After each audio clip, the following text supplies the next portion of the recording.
the most right-wing, bigoted misogynist that you could think of. She might not be a misogynist, but she's just the worst person in the world. Okay. If you imagine like one of the four horsemen of the apocalypse, she's that plus the other three. Hello, Internet. You're listening to the In Your House comedy podcast with the Babyface and his fellow funny friend.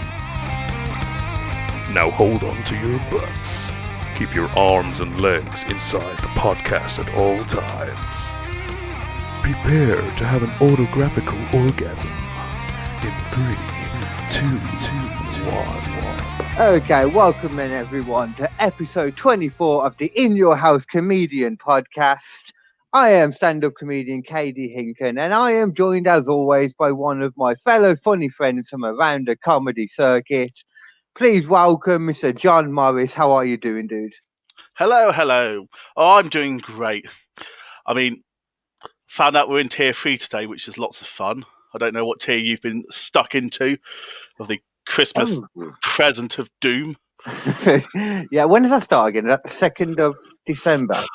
Yeah. Once this national lockdown ends, then we go into a tier system, then we go into a battle royale system, then it's like Hunger Games, and it just keeps going until there's no one left. It does feel like that. Where are you from? What area is it?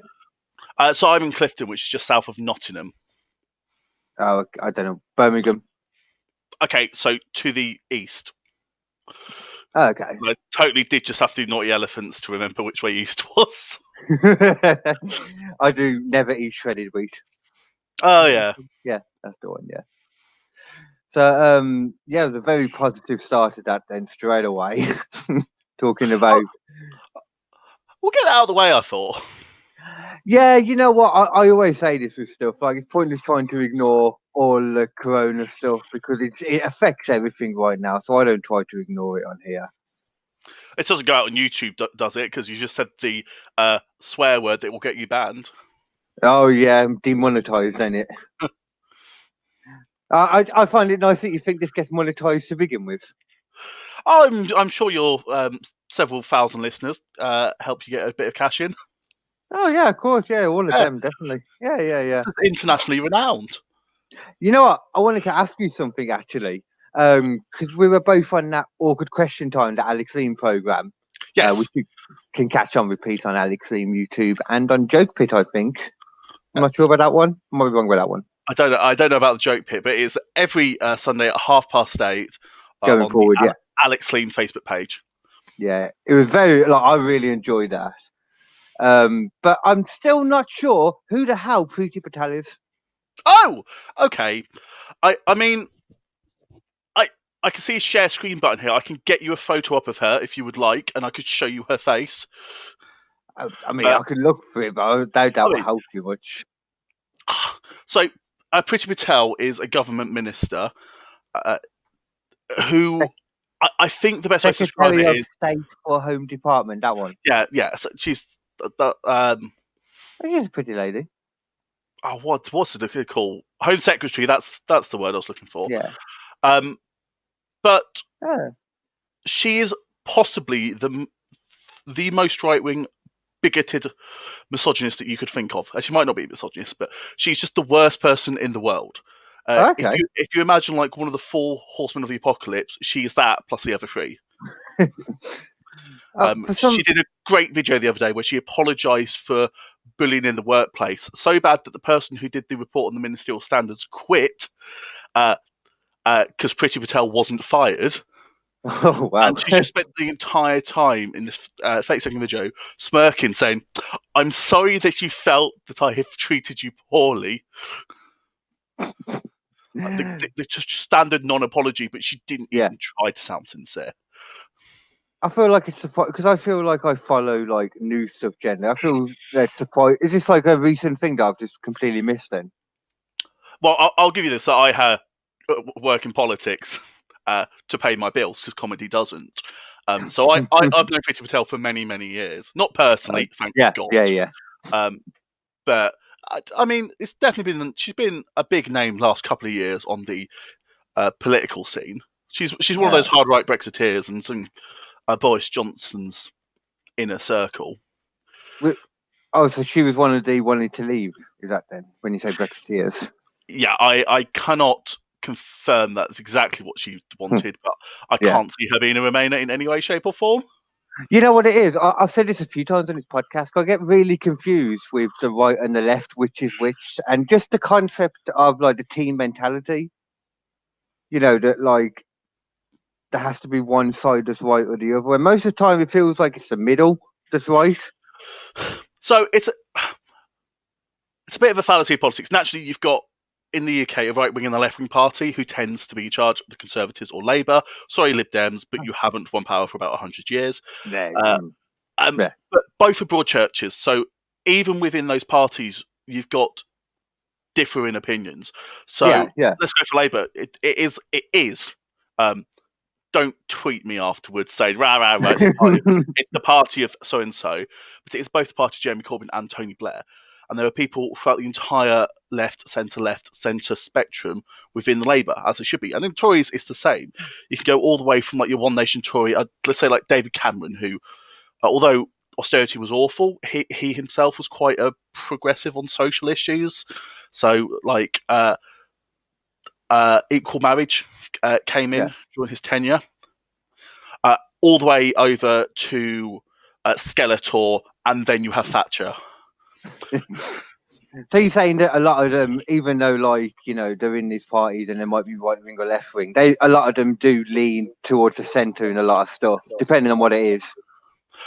I'm just saying there's lots of different views between the two. So it's not as one thing or the other. I mean, if you pay any attention to internal Labour politics, you realise that Labour spends 99% of its time fighting with itself. Yeah, because we have so many factions within our party. That's a very good point. You hear about that a lot, and if everyone thought the same, that couldn't happen. Yeah, oddly enough, people are different, so it's impossible for everyone. Weirdly. So that's why dictators get stuff done. They don't have to argue. Yeah. So what you want about Hitler, but his organisation was tremendous.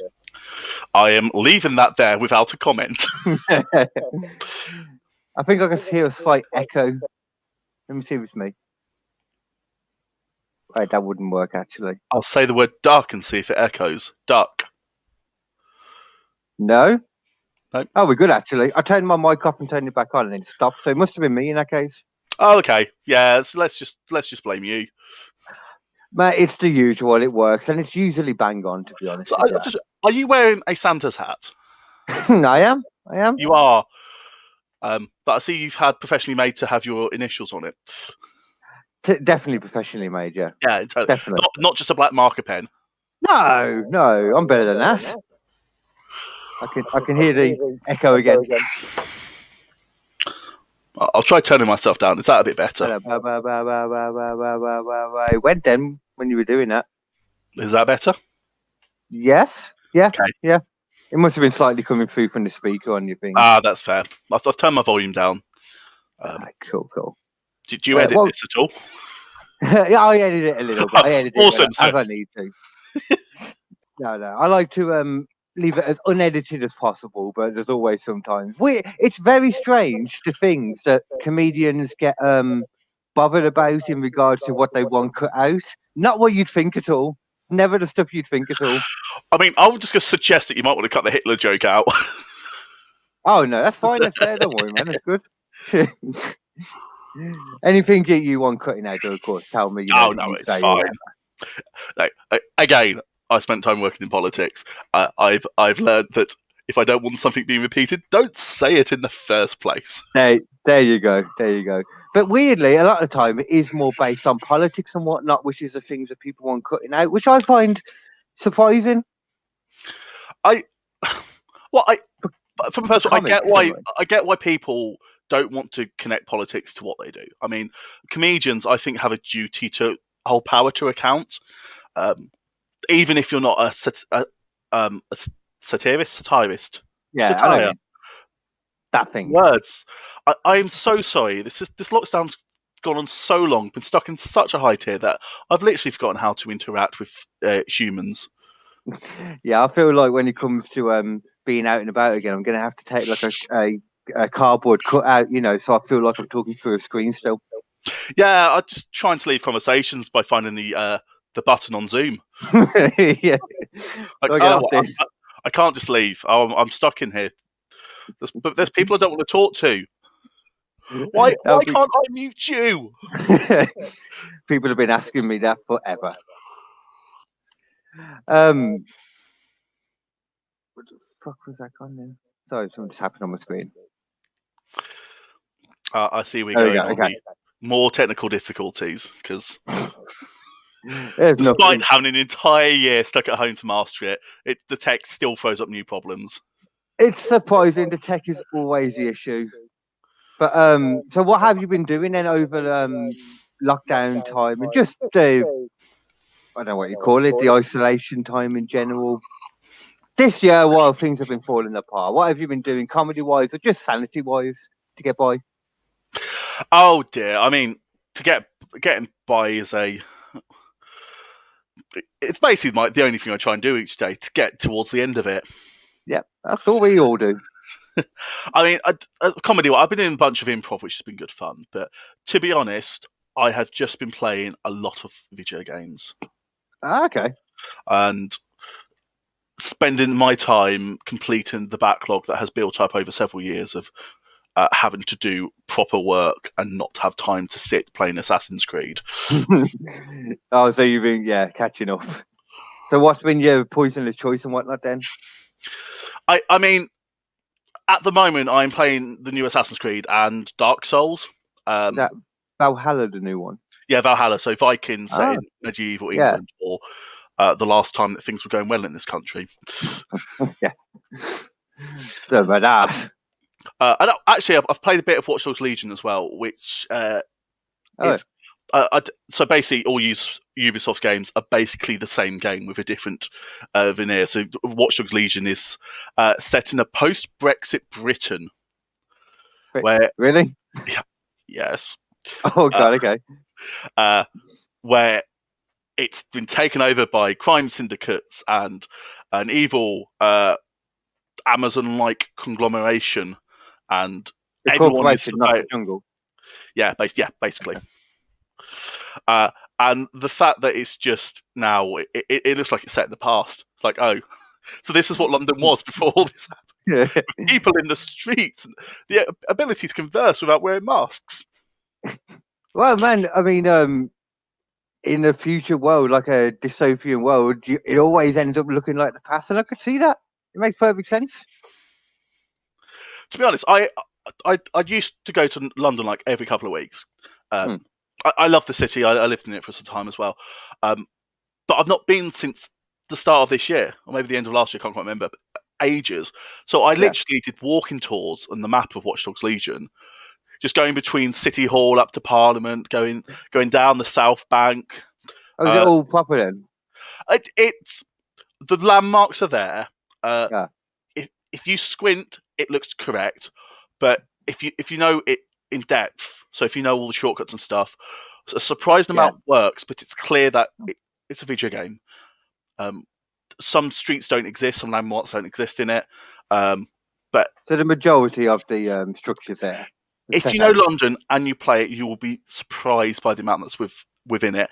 Do not expect a one-to-one recreation. It is still a video game.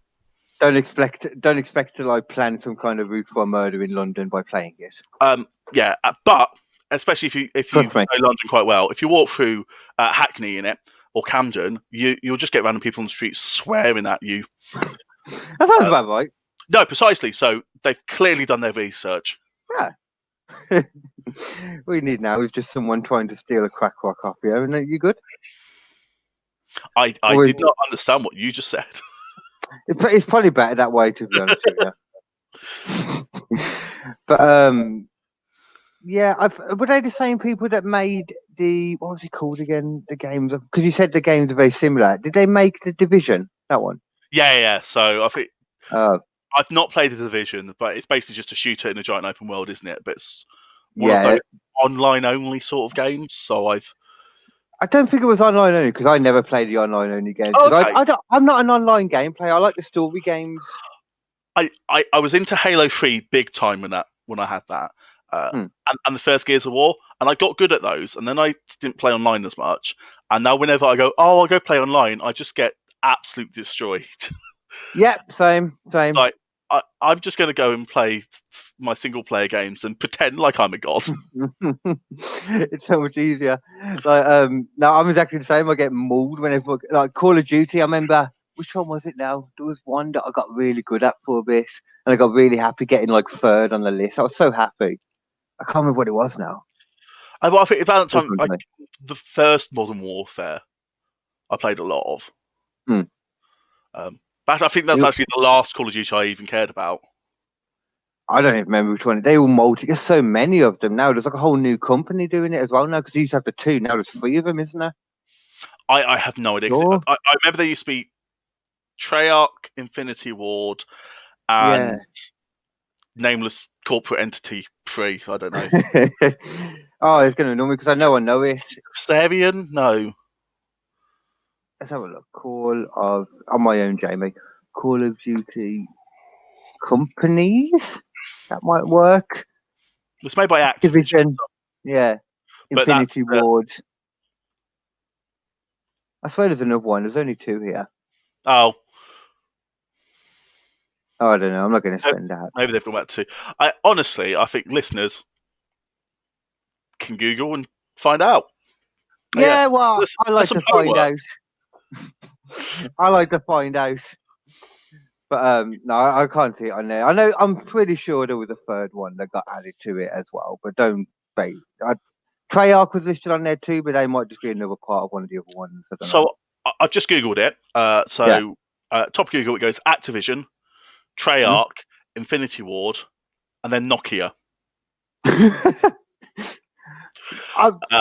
So I'm not going to look further, and I'm just going to say that Nokia makes Call of Duty. No, that's the only. Yes, the only. And they clearly make the ones that don't break. Yeah, clearly.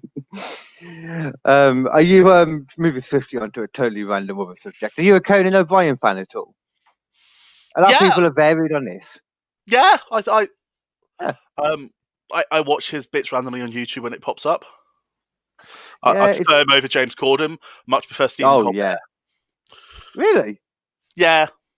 Okay. How come? I'm interested in that. I haven't heard that opinion before. I do watch some of his stuff too, so I appreciate him. But yeah, I've never heard that before. I think I like the. Let's bring it back to this. I like Colbert's more political side and how he takes a stand quite a lot, and he does quite a bit of nice work on things. So I just like it. I just like his personal style. In the run up to the thing that happened in America, I was watching a lot of his videos just daily, just so I was up to date with. Yeah, I honestly thought was going to be a Trump victory. Same, really surprised me as well. I know. It was like 4:00 in the morning of the night. It's like because I stayed up with a bunch of friends on Zoom to watch the results. So on the actual night. Yeah. I did it last time. No, I did it with the English one actually, with the Brexit one, I think. But yeah, I actually saw it coming with the mail-in votes. I was like, surely they're not going to have the answer on the night. It makes no sense. Oh well, normally they do. To be fair, normally the American ones tend to finish the same sort of time as the British one, but normally, yeah, they just decided to make it really difficult for themselves. Yeah, apparently people in the different states forgot how mailings worked. You know, they didn't think, oh, we need to send it a few days early for it to get there on time. Well, in the states that announced last, so have I already forgotten all the states? Let's go Pennsylvania, Wisconsin, Michigan. In those states, definitely in Pennsylvania, nothing in the other two, the GOP, the Republicans, actually blocked mail-in ballots from being counted until the day of or after the election. Well, why? Or being verified, I should say. Because with mail-ins, you've got to verify it against your system to check that it's all okay, and then count them. And you can do verification before. Well, basically, because they were hoping the election was going to be close, and that it will come down to these states. Which side's that again? Sorry, I just forget which side. Trump, the Republicans. Okay, thank you.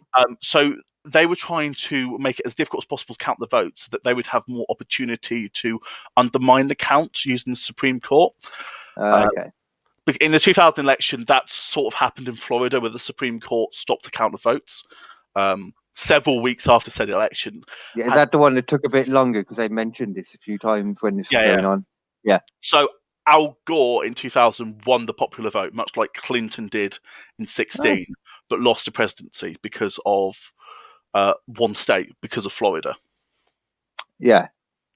Didn't Biden win the popular one this time around? Is that why they were trying to do these things, because they thought maybe we're going to lose, which I get, obviously. Yeah, so not going to this into two depths, because my God, is it dull? But the Electoral College votes, each state has a set amount. What can happen, and what has happened a couple of times over the last couple of decades, is one candidate can get less of the popular vote, Trump, Bush in 2000, but win more of the Electoral College votes in the states. Yeah. So like California has 55, and whoever wins California gets all of those.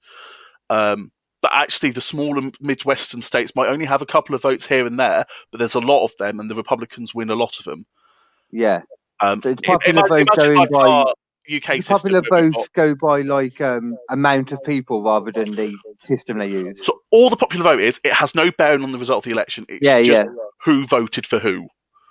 Okay, So any sensible person, I would argue, would say, so you've got two candidates running for election in the country.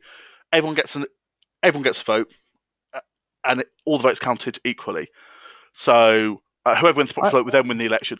But when the Constitution was written in the US, the white men. Side note: Hamilton is not black. All the white men who wrote the Constitution decided that they can't trust the public, even though the public who could vote at that time were basically men who owned land. They didn't trust them to always give you the right decision, so they elected Electoral College representatives who would then go to a conference and choose the winner, and they didn't actually have to necessarily vote for who the population in their state voted for. They could change their mind. They could be a rogue elector. In short, if you're listening, American politics is batshit. But it doesn't work exactly like that then now, because obviously everyone gets a vote now. No, it works exactly the same. It hasn't changed. So what are people voting for when they vote then? Okay, right. So I've got a tub of Pringles. There are 50 Pringles in this tub. 26 of them vote for being eaten. 24% don't. Kit Kat box. 5 in here. 3 vote for not being eaten. 2 don't. That will give 5 votes for the not being eaten, but that gives 20 votes for being eaten. So you just each state is a tub of Pringles. Oh yeah, okay, yeah. So each state is its own election. Yeah. So it does kind of make sense. And so in each, what I thought then, so it's in each state they're all voting for an opinion, and it doesn't matter if like 45% of them saying like they want this person, it's the majority, and whatever the majority decide, that goes. Yeah, so that makes sense to me, really. Yeah, it does make sense, and I get that way of thinking. Bigger states having all of the power. Yeah. But what it does mean is, say one party wins a lot of states by one vote, and one party wins a few states by lots and lots and lots and lots of votes. The party that only narrowly won lots of states would likely win the presidency, even if they got far fewer votes. Yeah, I understand what you're saying. Yeah. But you never know, those states might be really dumb. So it makes sense too. This is America, so I can confirm that. I'm joking. We love you, America, but please stop voting for people like Trump. I say, living in the UK. I mean, in all fairness, though, look at the people that they've had against them. They had Hillary Clinton against Trump to begin with. Hillary Clinton, not great in comparison, Now they've got Joe Biden. It sounds good in comparison to Trump, but then you realise the dude has basically early dementia, so it's not that great. He's got a stutter that he had from childhood. He doesn't have dementia. But the stutter doesn't account for why he forgot his what was it? He forgot his wife's name in a speech, his dead wife, and then he started calling his daughter by his dead son's name, and then randomly went into a talk about why he has hairy legs in another speech I saw. I would be very careful about that because a lot of that stuff is lies that have been pushed by the Trump campaign. Is it though? Yes, a lot of them are. Not saying all of them.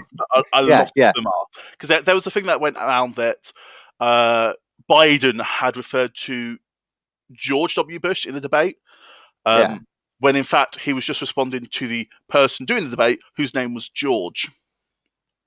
Oh, okay, yeah. So that's straight away. There's been a fair bit of this fake news thrown about. I'm not right. Biden doesn't excite me. I'm very, very happy that he's one. I'm very, very happy that we have the first black woman in the White House now, Kamala Harris. They should have focused on it. I'm really surprised they didn't focus on her more in that aspect, you know. So, do you remember 2016 when fine Hillary Clinton, establishment politician, clearly wasn't very popular, though she still won the popular vote by 5 million, so clearly more people voted for her than Trump.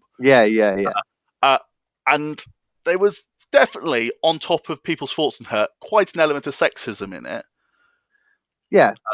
So... Whoa. Sorry, carry on.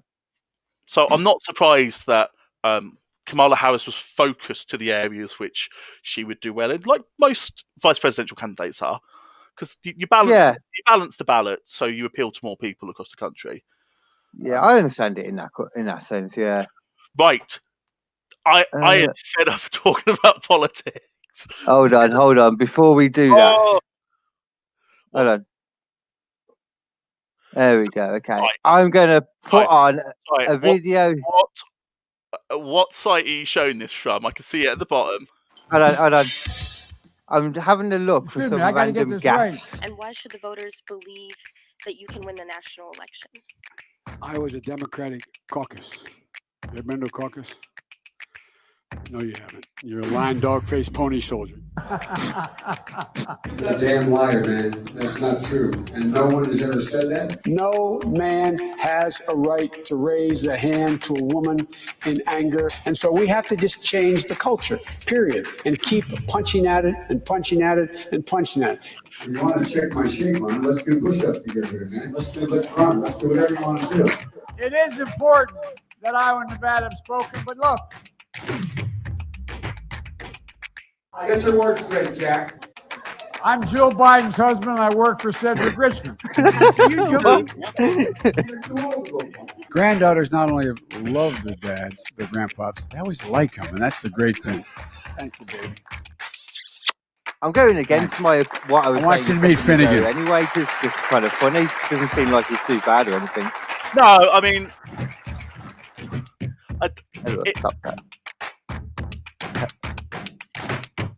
By the way, I'd just like to vocalise, I don't know if people are seeing this videos or not, do not subscribe to The Sun.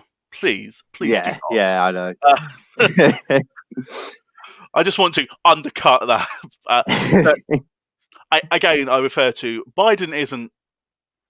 he is past his prime, and I'm sure he would be honest with you and say that. But he won. And he won because he knew who to target, and he knew where he went down with, and he knew how he could focus himself. I'm certain that when he and Barack left office, he wasn't going to run again. I was looking at other things then.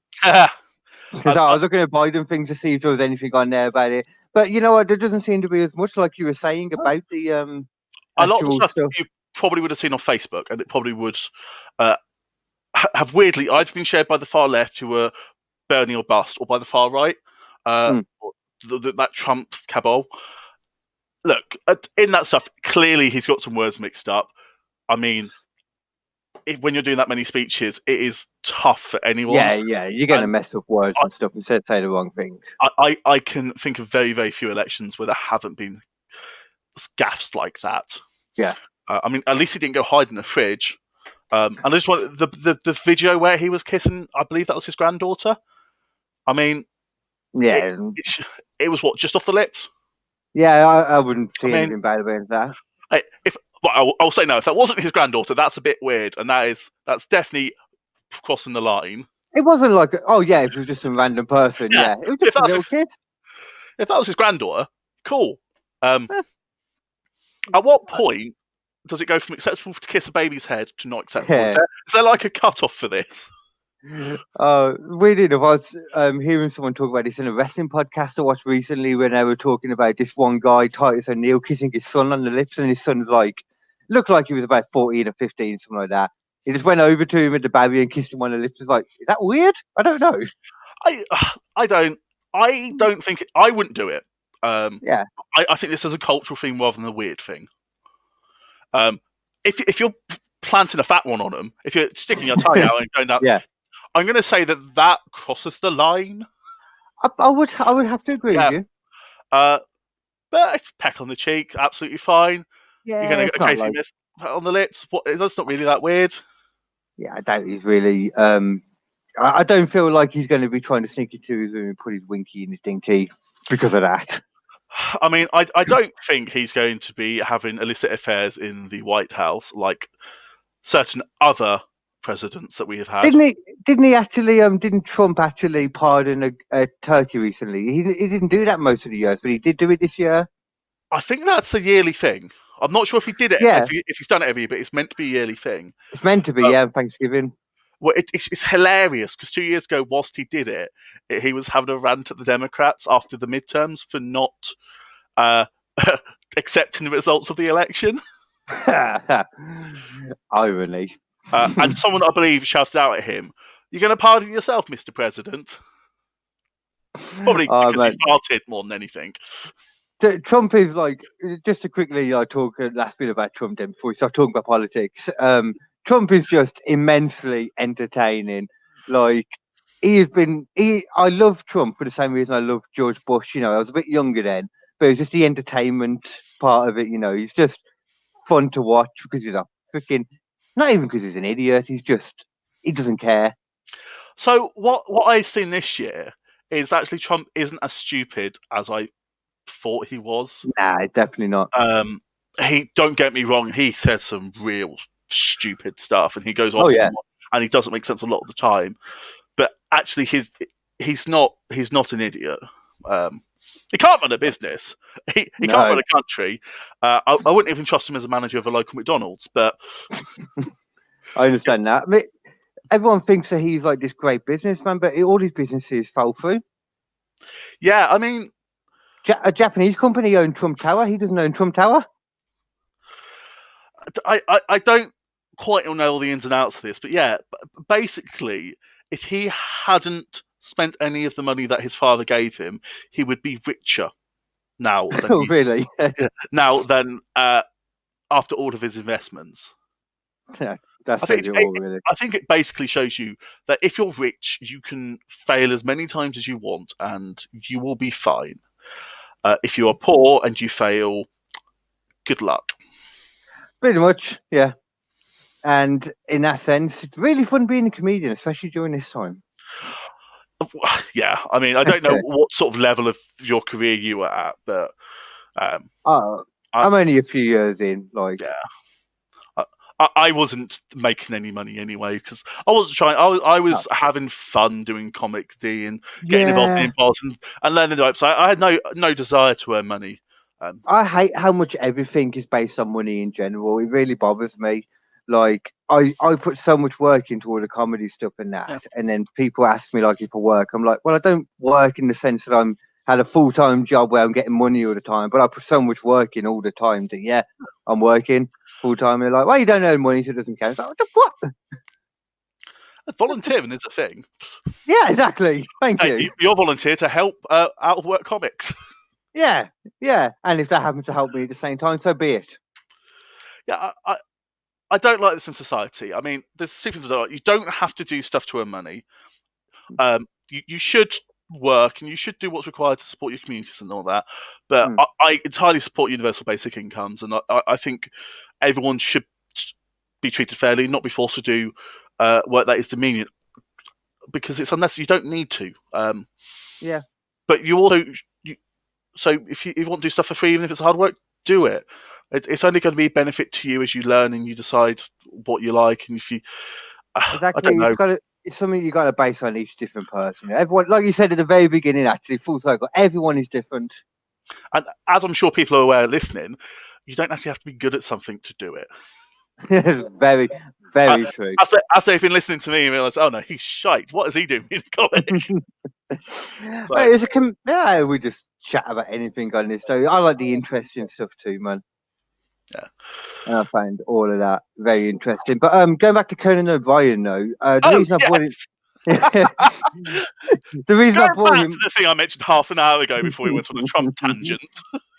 Conan O'Brien, this show is actually ending now after like 25 years, man. I found this out What? recently. Yeah, Oh, I didn't know that. all his different incarnations of the late show that he's done. Yeah, he's going to be doing a daytime show and still doing his podcast. But Oh, yeah, it's a sad time, man. oh, I didn't know. That's a shame. I also didn't know it Yeah. was going for 28 years. 28 is it? Yeah, I thought only 3 years less than The Simpsons. Well, did you know he is one of the main writers in The Simpsons? Yes, I did know that. Yeah. Oh, okay, good man. I thought that was just a great segue then. Still be a segue. Yeah, it is still a great segue. I mean, at the start of lockdown, I thought I'm gonna watch watch all The Simpsons because I love Futurama. I quite like Disenchanted. I quite like that style of comedy. It's quite easy. And then I just gave up after about 6 seasons, going, no. What, This was Futurama? built of The Simpsons. I've watched the entirety of Futurama. It's like, no, this was not meant to be binged. This was meant to be watched ad hoc off telly when it popped on. Yeah. Yeah, they're not a show. Go ahead, sorry. So, but no, just a lot of the episodes, they seem to hit the same themes fairly close to each other, and it doesn't feel like there's the ebb and flow of a normal season, even though I realise that there is no overarching plot. They're very formulaic. Yeah,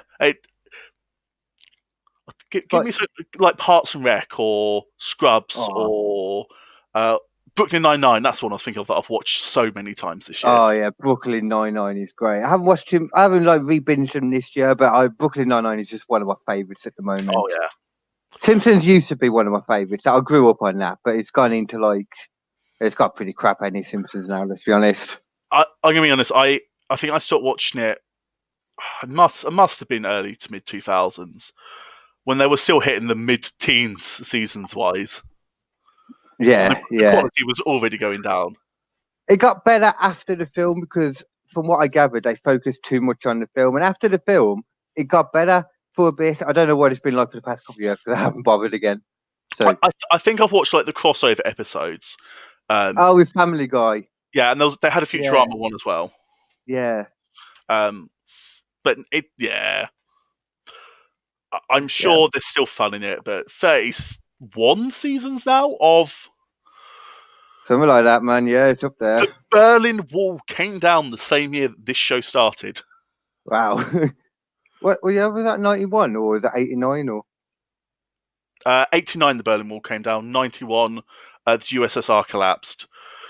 Join me more for more fun historical comedy. Well, we always talk about I'm very interested in history and just general like true crime conspiracies. I have actually I forgot to make this announcement earlier, I'll do it now. Unfortunately, I do need to announce that for anyone listening, and you normally watch the Kd and Kersey podcast, that is no longer going ahead. We've had to bin the Kd and Kersey podcast. Kersey's unable to do it, carrying on just because of a few different things that's going on.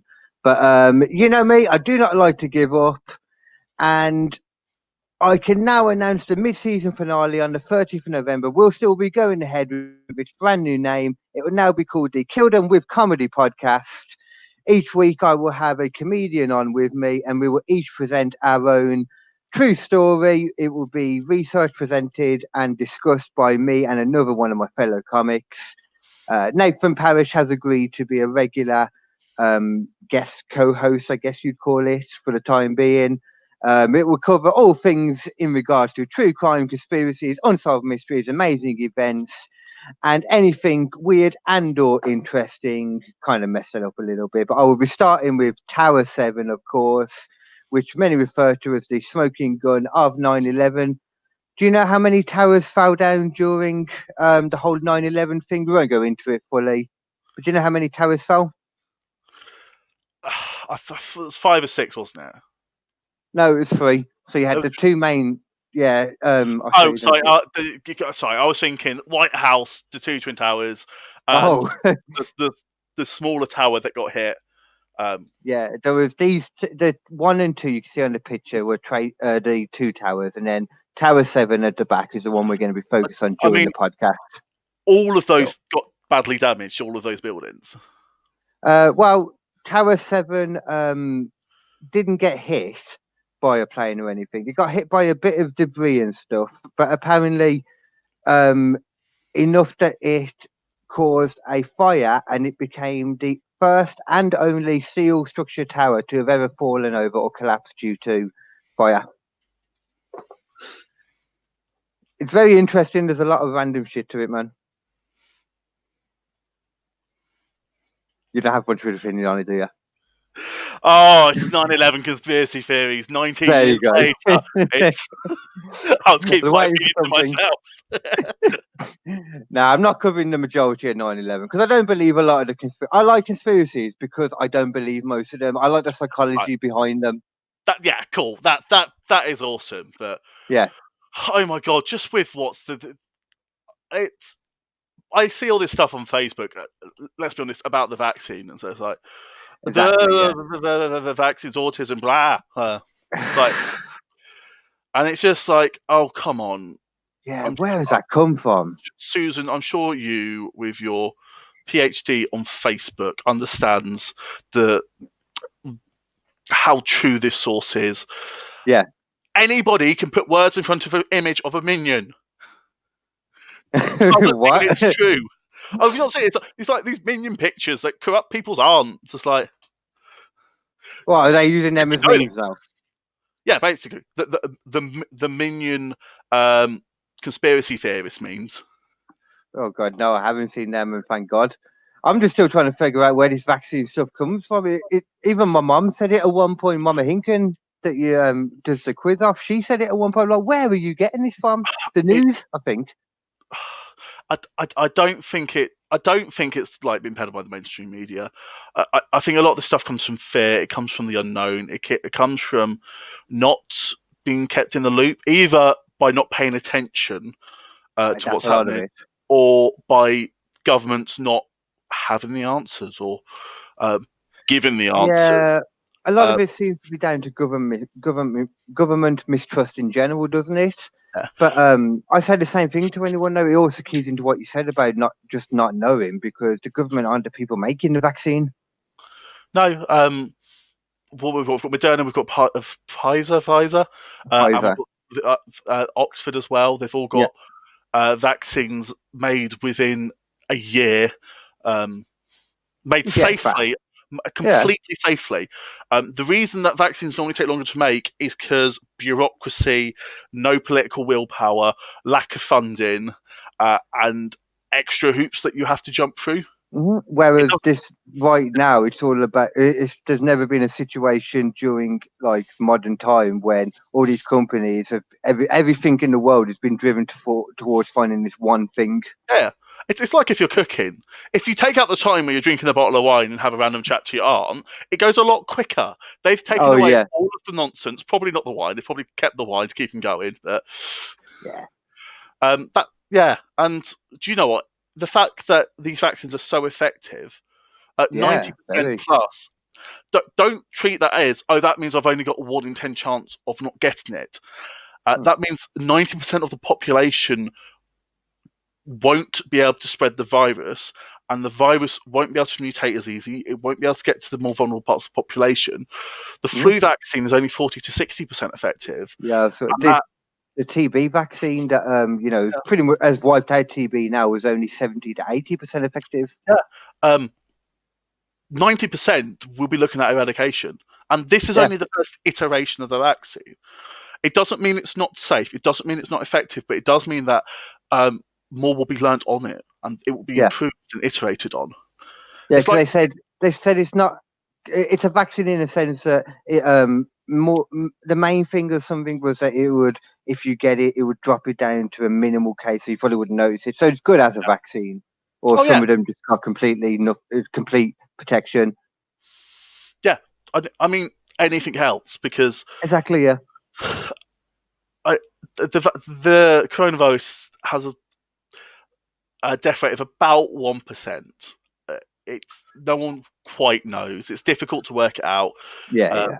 But it's about 1%, which might sound tiny, but there are 7 billion people on this planet. Yeah. It sounds tiny in 1% of them. Very, very quickly. Yeah, it may be tiny, but for those 1% of people, however many, like thousands of hundreds of thousands, whatever that would work out as, that's still, for them, it's not good still. And it might kill the very elderly and people with pre-existing conditions more often than it would kill a healthier person. Doesn't mean it can't. But these aren't people who are necessarily going to die tomorrow anyway. These are people who could have had long lives ahead or years and years of their life ahead. Yeah. It's not, it's okay, they were going to die anyway. You find out, you know what, I've said this all along during this, you find out how much of the population are secretly sociopaths. Yeah. Every time you get on the bus and you see someone not wearing a mask and they don't give a shit, sociopath. It's easy now. Whilst we're on this, the challenge for the government hasn't been whether to lock down and protect the economy, protect the health, protect the economy. The stronger your lockdown was and the quicker you did it, the quicker your economy recovered. Because less people will have died, you need less time to get the case rates lower. Basically, the government have failed at every single opportunity here. And although they have done stuff which I'm impressed with, e.g. the furlough scheme and how it worked in late March, they still acted too late. They did, definitely. We never locked down as much as a lot of Europe had. We've hurtled into this second lockdown, which we could have avoided, and the new tier systems are all, 99% of the country will be living in either tier 2 or tier 3. Yeah. And although there are differences between the two of them, they are both still quite strict. Yeah. I mean, going back to what you said about the beginning, about them not reacting quick enough, it's very true because, I was talking to someone about it at the time and, we were doing a gig in January and I remember someone made a joke about Corona because it was all in China at the time. And I remember them thinking it's going to be the Chinese New Year around that time. And I remember saying, surely they can't let people travel from China to here for the Chinese New Year with Corona going on. And they didn't stop anything. So it's like, well, what the hell did they expect? Of course it was going to come over here. Yeah. China locked its country down for the Chinese New Year. They stopped people moving about the place. Did they in the end? Yeah. China did. We never stopped international. Sorry, we didn't stop international travel until July, I believe. Yeah, something like that. You can still go now, can't you? Though you can still go places. You can still go places. I think international travel was only blocked for a few weeks in the end.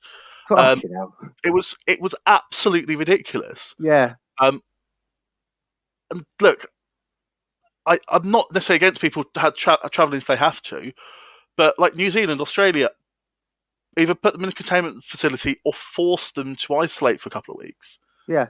It's like, if they have to do it. Nobody wants to be in this situation. I have missed doing gigs. I've missed going to gigs. I've missed seeing friends.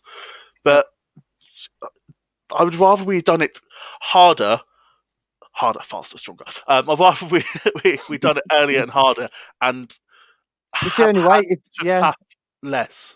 What's the point of doing it half-heartedly and it's going to take 3 or 4 times as long when you can just do it full on to begin with? Like even now, they're doing a lot better with the lockdown now, but there's still during this lockdown, it's been crap compared to the one before because it's like my children. I hate the fact that children are I going hate to your school children. right now. No, I hate my children going to school right now. I don't have the power to stop them because I'm not living with the mom. But if it was me that were like living with the children, for example, you know, and was poorly in that situation, I would be stopping my kids from going to school right now because as much as they need their education, it's like the rat spreading in a disease in fucking the plague back in the day. I for education, I don't quite take the same view. I don't necessarily think that they should be going to school every single day. I think a hybrid model of at-home learning and in-person learning would have been a better solution to this. But I think on the scale of things, schools are very important to keep open. There's the social issue of it, there's the educational issue of this, and there's the mental health aspect of this. Broadly speaking, What's the mental health aspect? well, children are going to suffer from not seeing their friends as well and not Oh, engaging okay. with other faces, and it will have a knock-on effect for several years of their educational ability, of Yeah, their it ability would, to but it would be a lot worse for them to go to school and then like kill their mom. You know, putting it realistically. Absolutely. So you split it down so you don't have as many students there at the same time, and you always keep year groups separate, and you separate them into smaller classes, if Yeah. possible.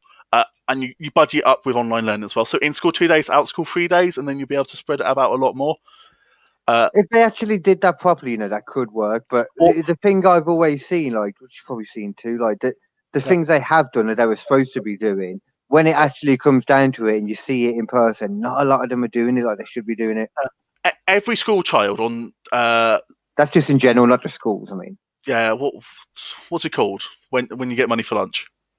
Free school meals. Yeah. Every child, they should have been handed a laptop which was good enough to do their schoolwork on. yeah, That should have or happened within tablet. the first month of lockdown being announced. Yeah. That would have been great. They could have done so much more then, like, Yeah. and everyone would have it. I mean, surely they seem to get money from nowhere during all this time. Like with the phone, like you said, they have done a lot of good stuff. But I think a lot of it's because they didn't react quick enough to begin with, man. It has been ridiculous. Hugely. A day in a pandemic is important. Even moving 24 hours earlier would have made a massive difference. Yeah, yeah. Do you remember that week we had when the government told us not to go out but didn't shut stuff down? Yeah. No official way. That's one good thing about, because a lot of people said they don't like being told what, you know, like America, like we want our freedom. They don't want to be told what to do. I kind of appreciate they did just tell people not to do it at first to try it out. Do you know what I mean? I kind of get that. And they did it early as well. This is very much a West thing. So this is people in America, in the UK, and lots of Europe are obsessed about our personal rights, which is fine. We should all have X amount of rights for living in the country. Yeah. They should be protected. There should be exceptions, and one of the exceptions should be in a national pandemic. Yeah. We want the government to go, no, you're in quarantine. We're going to save people. It's literally why we exist. Yeah. A lot of our governmental structure and reason for the government having such power has come from historical pandemics. Because to keep communities alive, governments have had to step in and squash people's rights. Yeah, it's nothing new. That's the thing. Like the pandemic and the government. I am very left wing, and I was going, Boris, please lock me in my bedroom. I get confused which is the left wing, but I can imagine it's the one that doesn't like that. Or the left wings are the ones that care about people, but also fight a lot of each other. The right are the ones who don't care about people, but are very good at not fighting with each other. Who's the more progressive ones? Left. Okay, I think I'm more left. I don't know. I think I'm very central with a lot of things. Do you like kids having free school meals? This is a very reductive question anyway. No, well, of course, yeah. Broadly, if you support the welfare state, if you support helping people when they fail, that's more left wing. Okay. If your first thought is, what about businesses, rather than, what about the children, you're more right wing. I mean, it depends what it is, in all honesty. A lot of what I've been thinking about during the pandemic, I've been thinking of things in a very business-based sense. but I'm also overly empathetic when it comes to actual stuff going on, so. I think speaking from a business point of view, the government have been as bad as they have been from a personal point of view. Yeah, okay. They have not done enough to help the majority of businesses across the country unless they happen to be friends with an MP. Yeah. That doesn't surprise me, any of that. But yeah, it's just one of them. Like everything, I started it out by defending the government a lot because I was like, well, no one saw a pandemic coming. Let's be fair, that's not the first thing we saw. But then it's happened so many times through history. You could argue that it's a regularly reoccurring thing, like with the Spanish flu. So, first, we knew about this pandemic since last December. Yeah. That should have sent warning bells. Boris Johnson missed several Cobra meetings on the pandemic, which discussed the pandemic, I should say, actually, during January and February, probably because he just won an election and he thought, I'm going to put my feet up, going to have a lovely little time in my honeymoon period, which is a period of time after someone wins an election and the public loves them. Yeah. The what is it, like the honeymoon period? Yeah. I didn't know that part, the Cobra meeting. Yeah. Also, Trump has missed loads of his version of that as well. That doesn't surprise me, yeah.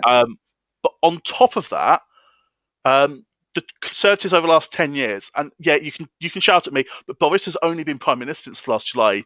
Yes, but still all the Conservatives, it's literally still the same party. Yeah, it's just he has the responsibility for stuff that they did even when he wasn't an MP, because he's now their leader. It's always the party rather than the person, isn't it? They have constantly underfunded the pandemic response ability within the NHS. They had a warning, I believe it was in 2016, it might have been even more recent than that we were not prepared for a pandemic. And sure, you expect it not to happen on your watch, but you have to be prepared for this. Yeah, this is the thing, yeah. Scrambling for PPE. They were lying about the amount of PPE they got. They were paying for PPE which didn't work. They found a warehouse, didn't they, as well, that was like full with stuff. Yeah. That they just forgot about. Yeah, it's completely and utterly ridiculous. A lot. Yeah. When people look back at this, and we absolutely need to, they should see two things. One, generally speaking, the British public have been fantastic with how they have responded to this. I agree. Yes, throughout there have been idiots. And I think, especially after the Cummins going for an eye test, the government has held less power when they have said stuff. Yeah, and there was what was the other thing as well? That woman recently. Oh no, that was Scotland, wasn't it? That was a Scotland thing. Oh yeah, I can't remember who she was, but Scottish MP. Oh yeah, there was a Scottish MP who came down. Yeah, found out she had it, and then got a train back after learning she had corona. Yeah, but she was fired. Yeah, was she fired in the end? She had her whip removed, which means she no longer sits for the party, but you can't fire an MP, they have to resign. So she was removed from the party, but she's still an MP. Oh, okay. And Cummins he should have been kicked out then. Is he still around then now? Well, no, he was fired last week. Oh, actually, yeah, I read that. Actually, yeah. Did you not see that Christmas themed photo of him leaving, carrying this box? I have seen the photo of him carrying his box. Actually, when you said that, it came to my head. But no, I completely forgot about that. How are we back in politics? Everything is awesome. You know what? Everything is kind of to do with politics at the moment, and you can't help it, man. It absolutely is. Yeah. I think most things come down to it when it's, especially like when you compare it to America as well. Like you said, the British public, we've handled it a lot better than America has. The American public, just everything in general. They started complaining about 3 weeks into their lockdown, and we'd already been on it for like a month and a half or something. Yeah, and also America, the lockdowns have been decided by the states, so they've 50 different rules on how to deal with it. Well, it has been here as well, though, because I was always under the impression that Boris or the Prime Minister was in charge of the whole of England, the whole of the UK. But apparently, it's just England. So basically, the reason that Nicola Sturgeon, and he's Labour, but I've forgotten where. But basically, the reason that they've gone elsewhere is because they saw what Boris was doing, realised it was insubstantial, did their own stuff, and have during this pandemic likely given themselves and their governments a lot more power. What? So right, Boris is supposed to be in charge of them all, though. Boris is the Prime Minister of the United Kingdoms. Yeah. However, the devolved governments have dealt with this far better than he has. Arguably, yeah. Scotland, I've been behind most of their things. Yeah, I mean, it's been quite funny because, especially in the last few months, Boris announced saying, and Scotland and Wales go, let's do it slightly harsher so we look like we're stronger. Yeah. So Boris gets undermined by the devolved administrations. Go, no, we're now in tier 4, and you can only see a friend if you're adjacent to a pigeon. So there is some credence to what I've been noticing. Then the fact that it's like Boris supposed to be in charge of them all, but no one's listening to them. They're all doing their own thing, but it's not official. This should have been a cross-government, cross-country response, with naturally Boris being the figurehead, because he is. And then look, there could have been variations depending on the countries, depending on what was required. Clearly, the Highlands are going to have less of an issue than London. Yeah. So this regional approach, I don't actually necessarily disagree with. I disagreed with the first attempt at implementing it, and how in Nottingham it took weeks upon weeks of literally nothing happening when our local governments were saying, we need the support, we need you to lock us down, our cases are spiralling, we need to sort this out now before it gets worse. Yeah, I think I heard a bit about that, actually. Yeah, because students came back. So yeah, Boris it just take a while for anyone to do anything then. So it's like the smaller ones were just getting ignored a bit then, essentially. Yeah, but basically, I mean, I'm sure you saw the stuff about Andy Burnham arguing for support in Manchester. Yeah. Basically, the government went, rightly, we're going to talk to local leaders to implement this stuff. But local leaders were then saying, this isn't enough support. This is how much we actually need. We can't do this properly without this. And then on top of that, whilst the government was arguing with like the ones doing that, such as Andy Burnham, they completely abandoned other areas which needed to be locked down as well and put into higher tiers.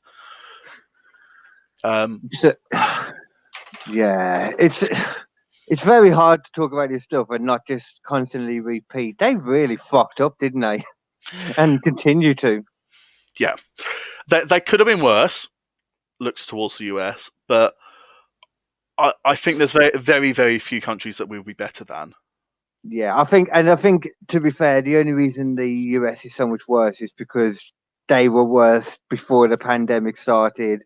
Like the last, I've noticed it especially this year. I thought it was different. I don't know if maybe they've done it more this time around. But the election, like any of the, because I watch a lot of wrestling, and you always get the American adverts on there. Yeah. And I see a lot of election adverts, and they talk about it and advertise it as if it's like, you know, Super Bowl, like this team's going to win, or this team. You can only be one or the other. And how do you not expect a crazy divide between the people if you're going to be doing it like that all the time? I'm a supporter of party politics, as in I believe that for me the Labour Party is a party that are best in government, and I will fight strongly for that. I do not agree with polarised politics. So I honestly believe that people in government and people with any form of political power, their first port of call should be talking to people they do not agree with and working ways forward. Yeah. Winning an election shouldn't mean everyone just does what you say for 5 years. It should mean that you're the one overseeing, making compromises and making the best. Compromises is a dirty word in politics, and it shouldn't be. It should be the key word. Compromise is literally the backbone of a good political system. Two people talking to each other and working out a way forward. Yeah, is that really like quite taboo in the politic world then? Well, it's look at the polarization. You're either for Trump or you're for Biden. You're either Labour or you're a Tory. And the two sides, they don't talk to each other. They argue against each other. And in elections, you need that. You need to point your view across. You need that space where you can go, this is why I believe I'm right, and I'm going to fight you on this. But the second that is over, the second that the decision has been made, you shake hands and then you work together. Yeah. So, that was just a concept I never thought of. But yeah, it's surprising that they wouldn't. Well, I say it's surprising. It's not surprising that they wouldn't work like that, but they should work like that. But it should work. And there are governments that do work like that. And I'm not saying that there have been great examples of governments which have worked particularly well like that recently. But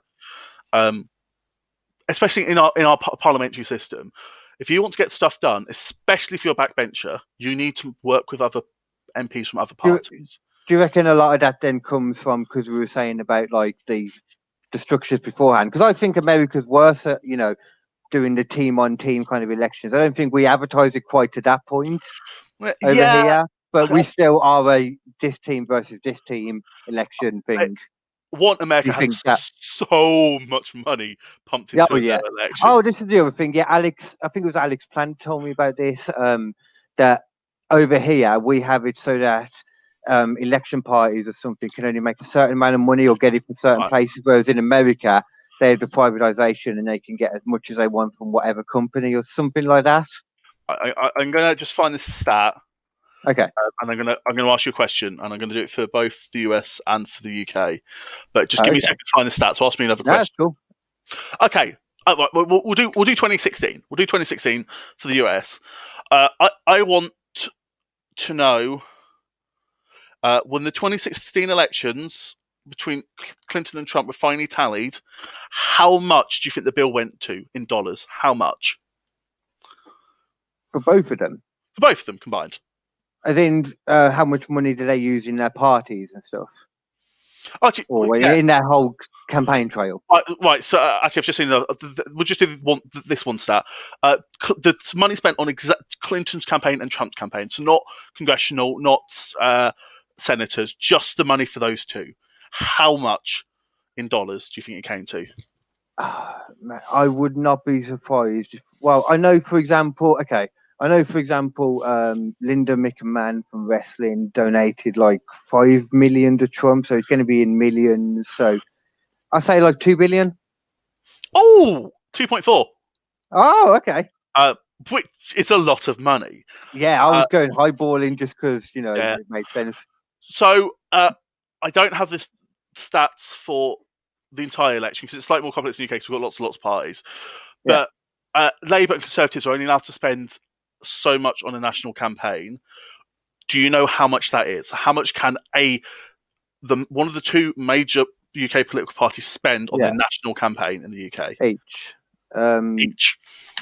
1 million? I feel like it might be more like 750,000. But I mean, you're hitting the right ballpark. It's about 19 million. About what? 19 million. Oh, 90. I thought you said 90 first. So about 30 pence per person. Oh. So it's still not a small amount of money. But when you think about how much the US is and how much UK is, it's an enormous gulf.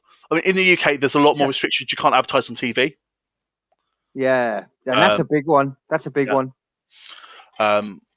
Well, they do though, don't they? Because I've seen Boris Johnson. I remember he did the one advert. Was that for Brexit when he was doing the Love Actually thing? You're allowed political party broadcasts, which you don't pay for, and I think all the major terrestrial channels have to put them on. Yeah. In the run up to an election, but it gets announced like this is a party political broadcast from the Labour Party. People hear the words "party political" and reach for their controller as quickly as possible. The only way people watch it, you need to put it in the middle of Strictly Come Dancing. There you go. When they say, and the winner is, pause, party political broadcast, then come back. I mean, we'll ignore the fact that Strictly Come Dancing is on BBC and they don't have adverts, but... Oh, no, but BBC still play party political broadcast. They do, yeah. No, that's like... So I'm guessing during those... I've just remembered quite a nice little fact. Do you remember... Before the national lockdown, Boris Johnson did that address to the public on Halloween. Vaguely. Yeah. Oh, wait, not too long ago. Yeah. Yeah. The BBC told him he couldn't delay it past 6:30 because he wasn't more important than Strictly. Really? He wasn't allowed to clash with Strictly. They wouldn't have put him on. That's amazing. That shows the power though that TV and stuff has, especially like that. I'm surprised that Strictly is that popular. Our Strictly is very popular. That's one that I don't really pay attention to. It's not my thing, Strictly. I've never watched Strictly, to be fair. I like Bill Bailey, and I know he's on it, but yeah, I like I'm a Celebrity. It's been a long time since we've watched that as well. It's in Wales this year, isn't it? Yeah, the way they've done it this year, I love anything that take what's going on and just deal with it and make it into something else. You know, just go with it. I like that. I'm impressed that they have managed to go and find a place more devoid of life than Australia. Yeah, it's great how they've done it, and they use like lamb's tit and stuff like that rather than kangaroo ball. Lamb's tit and stuff. Yeah, they had a lamb's vagina on the other one. The name of Tom Jones's autobiography. Oh wait, did you say Tom Jones then? Yeah, I thought you said Tom Cruise for some reason. I was trying to think of someone who was Welsh. Oh, okay, yeah, that makes a lot more sense than what I was thinking. It's Adele Welsh. The name of Adele's autobiography. I like Wales. I never used to, but I like Wales. I did the Welsh 3 Peak Challenge, like the 3 highest mountains in Wales. Okay, I had 3 Pig Challenge, and I thought that's something that David Cameron would do. No, not 3 Peak, 3 Peak. But now you mention it, I've done the 3 Pig Challenge too. But they were dead, and I was eating them. Fair. After I put my penis in them. So long as it's after, that's fine. Yeah, you know. I had to create my own kind of sauce for it, so you know. Yeah, anyway. Yeah, and I realised how sauce that goes well with pork. It goes well with everything, trust me. It's all about what you eat beforehand. That's actually true though, isn't it? Yeah, or strawberry makes a taste of it. But maybe an apple, more appropriate. I like Wales though. I never used to. I always said that Wales was the English equivalent of Canada. Really polite and a bit cold. No, just shit. You know, the shit neighbour. Just a crap neighbour. Canada is not the shit neighbour. Well, it's seen as that. America is the shit neighbour. Okay, America's the slightly richer neighbour that, you know, like likes to go into the garden at night. They're richer. They don't think there's anything wrong with letting off fireworks towards their neighbour's house or shooting their guns into the air. You know, you might look over and see a dead hooker, but they've got the police there covering it up for them. While Canada's just, you know, doing some food on their barbecue, staying alive. Canada has as many guns as America does, and they don't aim it towards each other. Yeah, they're just nicer about them. They've got more bears as well, so they've got more reasons for carrying firearms. Yeah. But again, that's the thing. America has more guns. Like it's something like 4 guns per person, don't they? It works out. Fuck knows why there's a lot more shootings in America. That's crazy, that is, isn't it? Those 2 things don't. There's a culture to it as well, rather than just owning guns. Because there's quite a few nations which still have gun ownership, but they don't have as many massacres. It's because of everything we talk about, everything to do with the government, like, and the American government. It all fits into that. Like, that's the reason I do the true crime podcast and all that, because there's so much to it, and it's so interesting everything that goes into it. Well, it's written into their Bill of Rights, I believe. It's not the Constitution; it's the Bill of Rights. Their right to form militias and to bear arms. That's the Second Amendment, isn't it? Yeah, Bill of Rights, Second Amendment. Yeah, bear arms to against a tyrannical government. That's why they have guns. And yet Trump was in power for 4 years and nobody went to bear arms against him. Well, you know what, though? This is the thing that always got me. They'd be bitching so much about Trump. It's like, hold on, you voted him in. He wouldn't be where he is without you guys allowing him to be. The American country voted him in. And the American country is created by the American people. Yeah, but I know plenty of sensitive people out there who most certainly did not vote for the orange Cheeto. Well, no, but let's be. What do you think? There would have been much different if Clinton would have got in? I mean, I am Right. generally of the opinion that not much changes whoever's in charge. That's complete rubbish, because have you not Okay. seen everything that's happened in the UK in the last 10 years, everything that's happened in the US in the last 4 years? Yeah, but who's to say that wouldn't have happened anyway? But I don't know much about it though. Literally history. Do you think much changed when Hitler got in power? That's a bit different. No, it's not, and that's the point. But both Trump and Boris are forms of populism. Hitler is a very good point of comparison between between the three of them. I'm not saying that they're going to put us into a situation like Hitler did. Yeah. I am Know what you saying mean though? a lot of the similar ways to which he got in power, they have used to get into power themselves. Okay. There is certainly an argument to be made that politicians and governments don't change enough, but there are substantial differences to what happens when the Republicans are in or the Democrats are in, and when Labour are in or when Conservatives are in. Yeah, I mean, there are periods of time where they're relatively similar, because you yeah, tend to be fighting for the same votes.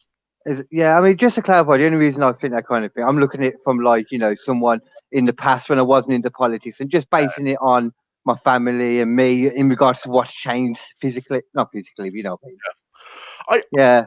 But also, the American president doesn't have much power,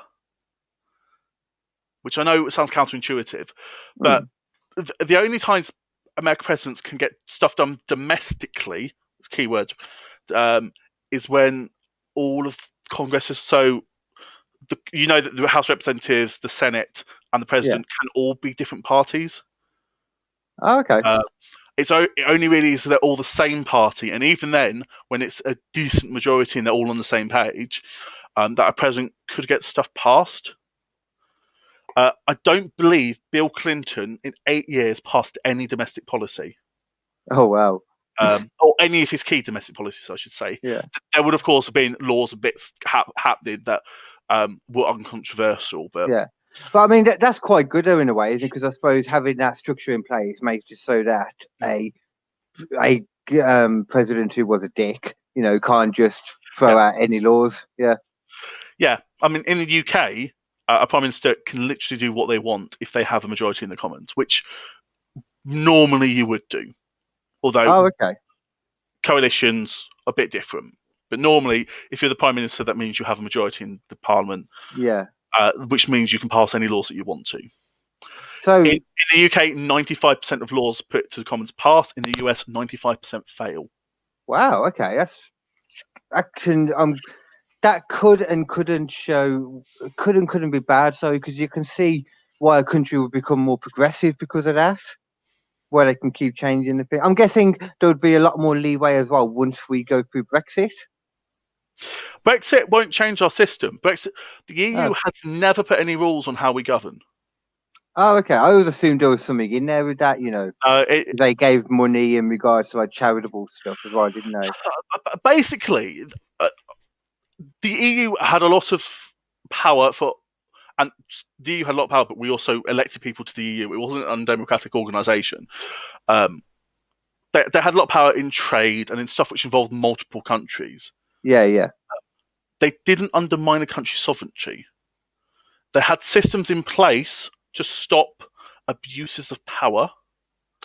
Okay. But stuff like the European Court of Human Rights, that isn't even an EU institution. That's its own separate thing.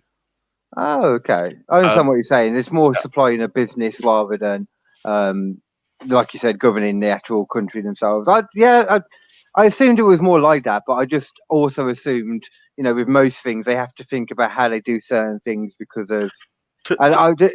The EU was very easy to blame. Okay. And I don't think any party, apart from, I'm going to give it to the Lib Dems actually, really argued that much in favour for the EU. Okay. Why do you think? Or is because it was easy to blame. It's like, oh, it's not my fault. It's the EU. Oh, it's politically convenient. Yeah. Yeah.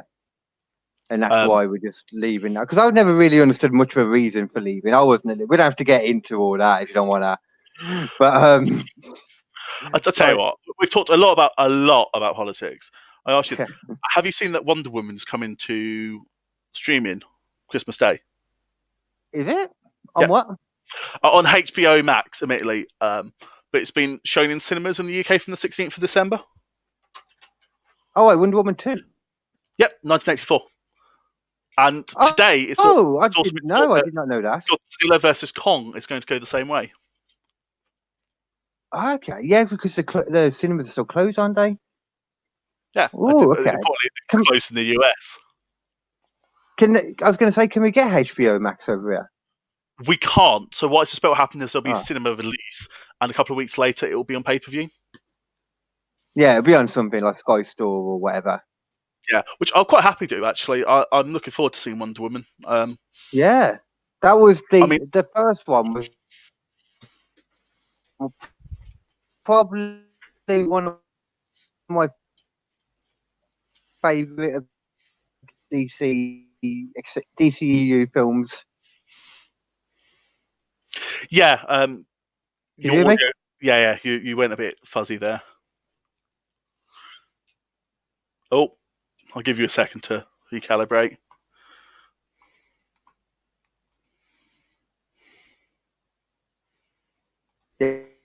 Yeah, went up. I am hearing you. You're still quite crackly.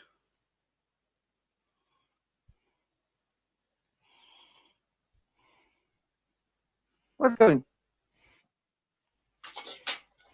Okay, I'm just going to go out and go in. Sometimes Yeah, it helps. It's working now? Okay. Yes, a Wonder Woman that's was working. probably my No, it's not. for fuck's sake. It will show up okay in the on the actual recording. So, did you hear? I was just saying about Wonder Woman, my favourite one. How about you? Yeah, I mean, it's not a high bar considering their recent output when Wonder Woman came out. Yeah. Sorry, I saw you go out, so I was just waiting. Yeah, Wonder Woman, I enjoyed it. I didn't think it was as particularly revolutionary. I thought the final third was a bit lackluster. But compared to Yeah. Man of Steel, Batman versus Superman, Justice League, it was superior. I have since I enjoyed Aquaman, although it was a bad film. It was fun. I enjoyed Shazam. Yeah. I respected Joker, but I don't think I personally enjoyed that film. Yeah. I mean that's kind of separate anyway, isn't it, to the DCU really? Oh yeah, but it's still the same company now. They've just decided not to make this giant interconnected universe.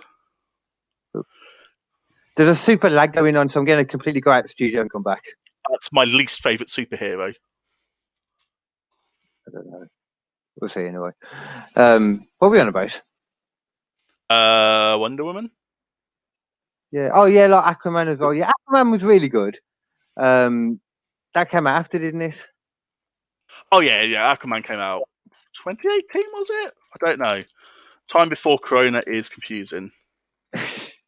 I find it really weird, just the fact they brought Justice League out before. I can see why, because they wanted to rush it out, didn't they? Get it out before, to try and jump in straight away to that extended universe market. It was Batman versus Superman: Dawn of Justice, and then it was Wonder Woman, and it was Justice League.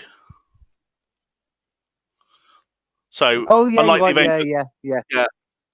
But the Avengers, apart from Black Widow, who is only now getting a feature film,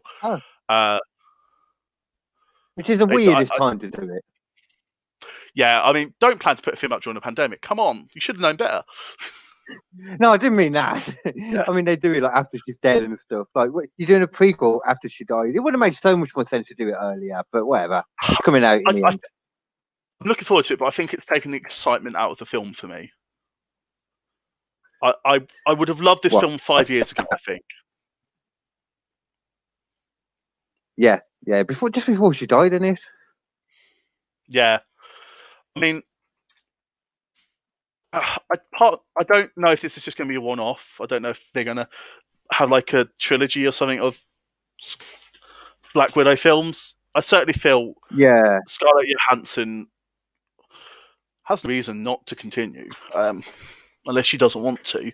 she's a huge actress, and she would definitely sell films. Yeah, I hadn't thought about that before. Whether she could carry it on in like a little trio of films or something, because they could. What my mind instantly went to when you were saying that was that time in what is it? I keep mentioning her and Hawkeye. They mentioned Berlin. That time in Berlin, that could be like the end of it. Budapest. That's it. Yeah, one of the B's. Yeah. That would be great if it's covered in there because we don't know a lot of that. Yeah, I'm pretty sure Hawkeye will show his face in it. And I'm quite looking forward to. Do you know the villain Taskmaster? Yeah, well, Yeah, I've heard him mentioned about it, but I don't know a lot about him. Was he the one who stole their powers, or? So basically, Taskmaster. He's over 6 foot tall, really burly. He's played by Greg Davies, and he tells people what to do. Wait, he's been played by Greg Davies? No, it's not. There's a show. There's a show on Channel 4 called Taskmaster, and it's possibly my favourite. Bastard! Yeah, so I'm making a joke. I know what you mean. You being dickhead. Funny. I'm just slow. I can't help it. I don't know who Taskmaster's played by. I think that's a secret because I think the reveal is a plot point. Oh, I see. Okay, but I don't know. Well, do you know it's definitely not been revealed yet? Then? I don't know. There might be leaks out there. I mean, the film's been finished for about a decade now. Oh, about a year now. O.T. Fagbenel. What? His name is, the guy playing him is O.T. Fagbenel. It looks like he was in The Handmaid's Tale. He will be playing Rick Mason. Wait, no. Oh, maybe played by him. I don't fucking know. Oh, yeah. I think it's a secret. Because to me, but then there's also things in there about looks like a woman. Well, there you go then. Were you more fan of Infinity War or Endgame, for example? Because I was thinking about, I know you mentioned you both got the same picture up, which is Thanos from Infinity War. Mm. So, yes, what do you prefer? I'm interested. I think both are really good films.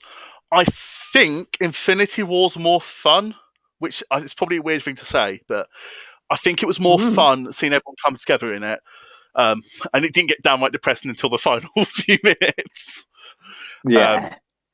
I saw it a couple of times. I saw a few people who were taken back by, what? They killed Spider-Man? Yeah, he got me. They killed Black Panther. Yeah. Sadly, not that earlier than actually. I was about to say the world kind of followed suit, didn't they? But no, I really, really enjoyed the speed of Infinity War, even though it's 2.5 hours, and seeing all these new characters interact with each other. Endgame might be the better film, I'd say, because it really stuck the landing, I thought. Yeah. I left Infinity War very, very impressed with how they wrapped up so much without making it feel like this couldn't continue. So it wasn't like a big ending that, but this is the finale. It was like, this is the finale for this era. Quite a reserved but really powerful ending. Yeah, they focused it on characters, so I think it made Tony Stark's journey much more significant throughout the series.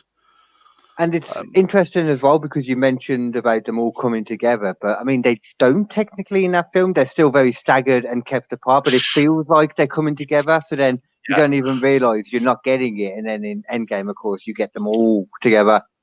There is not a single scene in Infinity War with Captain America and Iron Man. Wow. Okay. That's surprising. Didn't even think about that. Because Iron Man goes off into space fairly early on, and Captain America goes to Wakanda. Yeah, of course. Oh, yeah, he's in space the whole time, ain't he? Yeah, he's still at the beginning of Endgame too. Oh, yeah, it's the very start of Endgame that he comes back, isn't it? Yeah. I think Infinity War was definitely the better film all around. I think so. Anyway, sorry. I think there was a better story, more. Just more heartfelt, just more, I don't know. Endgame was great. I loved it. But I had the opposite opinion to you. I think Infinity War was a better film, but Endgame was just fun. It just had everything thrown in there. They put some thought into it. They were smart with it as well. There were some proper punch the air moments during Endgame. Yeah, so many. I watched the midnight showing for both of them, actually. I was there too. 1 minute past midnight for both of them. Captain America grabbing Mullen. Why have I want to say this? Mjolnir. Mjolnir. Yeah. Meow meow. Let's go meow meow. Meow meow. That was fantastic. Again, Tony Stark, but the when all of them come back from being dusted, that was brilliant. Stanley's DH cameo after he died, that was his final cameo, I believe, as well. Was that the one where he's knocking on the window? Is it that? No, it's what he's in the car. They de-aged him to how old he would have been in that time. Oh, okay. I don't think I even noticed the de-aging because he still looks kind of old, didn't he? Yeah, I mean, he was 95. Yeah, exactly. But if I believe now, Endgame became the highest grossing film from it. Of all time, yeah. Yeah. Which, like I said, I loved this. It was fun, but I don't know. There was a lot of bits of it that I didn't like as well, that I thought were a bit just thrown in there. What didn't you like? Like Captain Marvel just appearing. I was like, well, that's okay. Right, Captain Marvel has the Superman problem. Yeah. She is too powerful. I completely agree. And also, they needed to get her out the picture.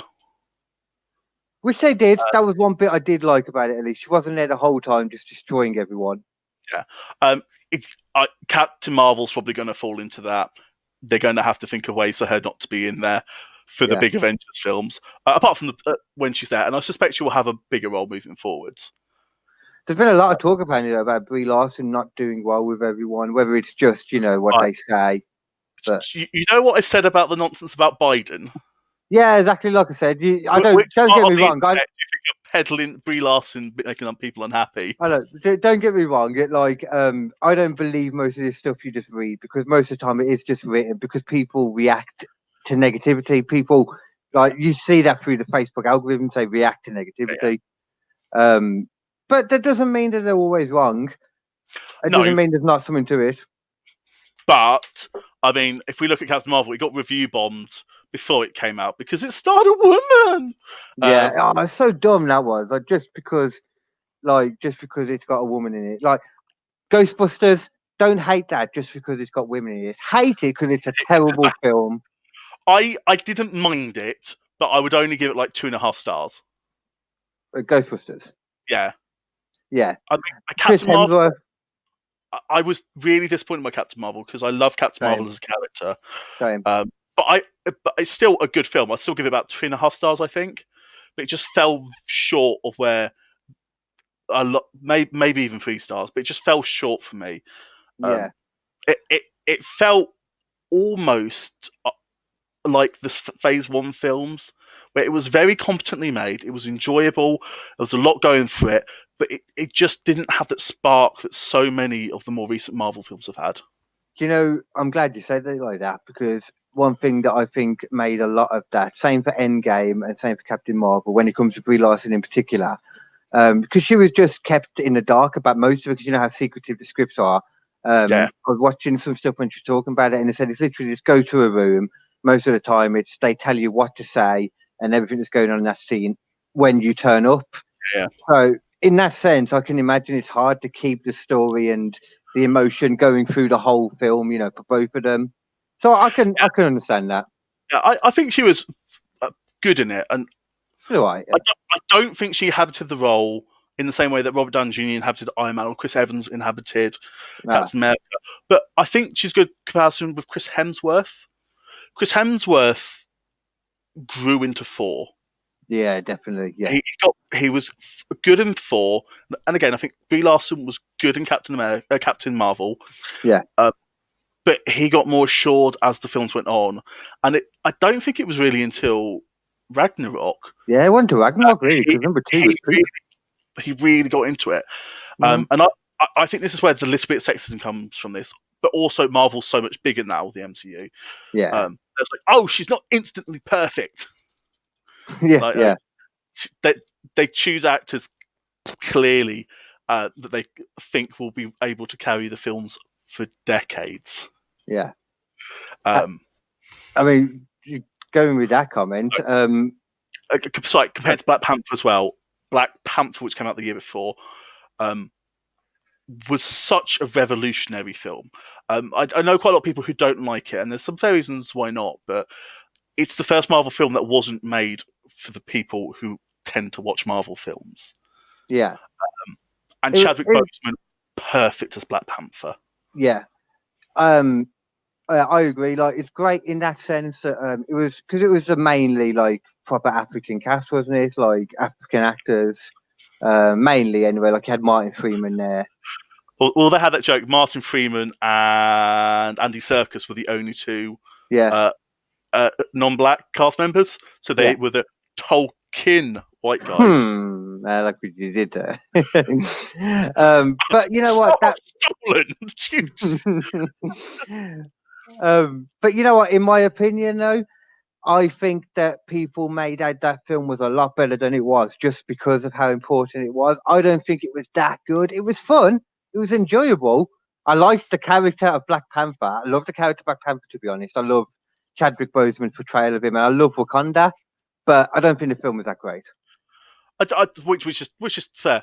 I think where it fell short is weirdly where a lot of Marvel movies don't. It wasn't quite as zippy. It wasn't quite as fun. Yeah. It was a lot more grounded than perhaps you might have expected going in. It wasn't po-faced entirely. It had a lot of good laugh out loud moments. Yeah. It messed with the Marvel structure, and it sort of turned the final third on its head.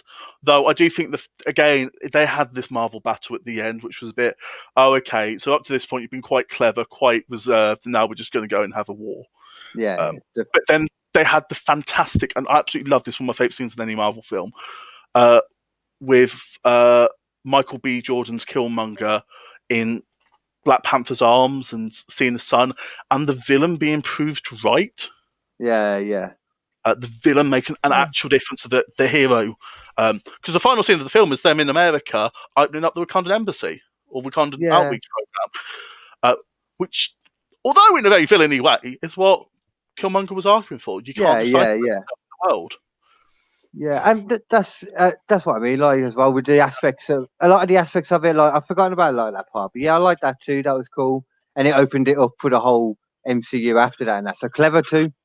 Yeah, but you know what though? I'm thinking about it now, and a lot of them always say there's a problem with the bad guys in Marvel with how they're just bad guy versions of the good guy. But Killmonger, I really liked it in that though. Killmonger was brilliant. Yeah.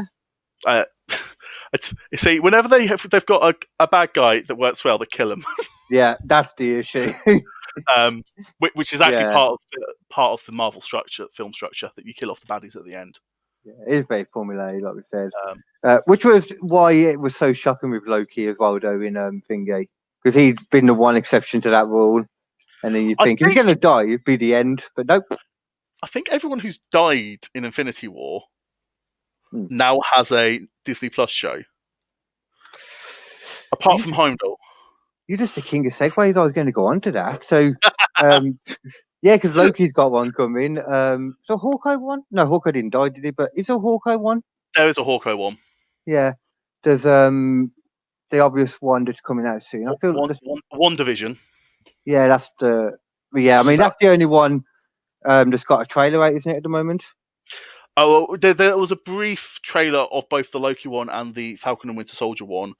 That's the Falcon and Winter Soldier. That's what with WandaVision combined in 30-second Super Bowl spot. Because Falcon and Winter Soldier was meant to come out in August, but it has ties to Black Widow, so they can't release it until after Black Widow. I see. Okay. Was WandaVision? It feels like WandaVision sets up quite a lot of the MCU that's coming up. Yeah, from the looks of it, like the was it the Doctor Strange Multiverse of Madness? Multiverse of Madness. Yeah. Yeah. What a title!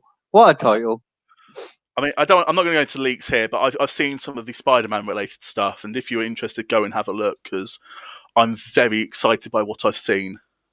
I've seen some stuff. Oh, you mean like about I mean, we could talk about it because it's not really spoilers because they're not guaranteed yet anyway. And I could see if it's what I'm thinking of, I could see a lot of it. Well, I know. So there's two things that's in my head. One is that Doctor Strange is going to be the mentor character in Spider-Man 3: Work From Home. Yeah, that's more of a rumored one, that is, ain't it? Work Oh, from there- home mystic. it's all rumored. If they don't call it that, they've missed a trick. But also, Tobey Maguire and Andrew Garfield are Coming going back, to return to set up a Spider-Verse film. Yeah, because multiverse adds to it as well, though, doesn't it? So Yeah. it all fits still. There's also Miles Morales as well, I believe. So Miles Morales has already been mentioned in the MCU. Yeah, with his uncle, hasn't it? Yep. His Yeah. uncle's in it, and I think it was a deleted scene, actually. He mentions his cousin Miles, Oh, okay. but they didn't include it in the film. Yeah, I think, yeah. I kind of want Sony to get Peter Parker back, but the MCU to be allowed to use Miles.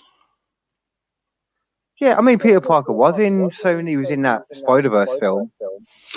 Sony owned Peter Parker. Oh, okay. Yeah, Sony owned all of the Spider-Man related stuff. Oh, yeah, because there's still the whole thing going on with their partnership with MCU, ain't there? Yeah. Yeah. Which was crazy when it happened. I did not expect Spider-Man to come back. No, at this point in time, every single Marvel character is under the Marvel roof, with just some contractual exceptions. Yeah. So it's the Sony thing. Marvel has to ask Sony to use them, but currently they are. I mean, I think it's only the Incredible Hulk that Marvel can't make a solo film now. Yeah, I have heard that. Yeah, but they're obviously still able to use him. Still make the film, but they'd have to pay Universal. Oh, okay, yeah. Or they could just make Thor Ragnarok, and it's basically Thor and Hulk. Yeah.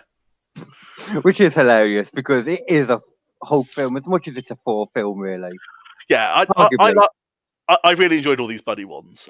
Yeah, especially because I don't think any of them have undermined the title character.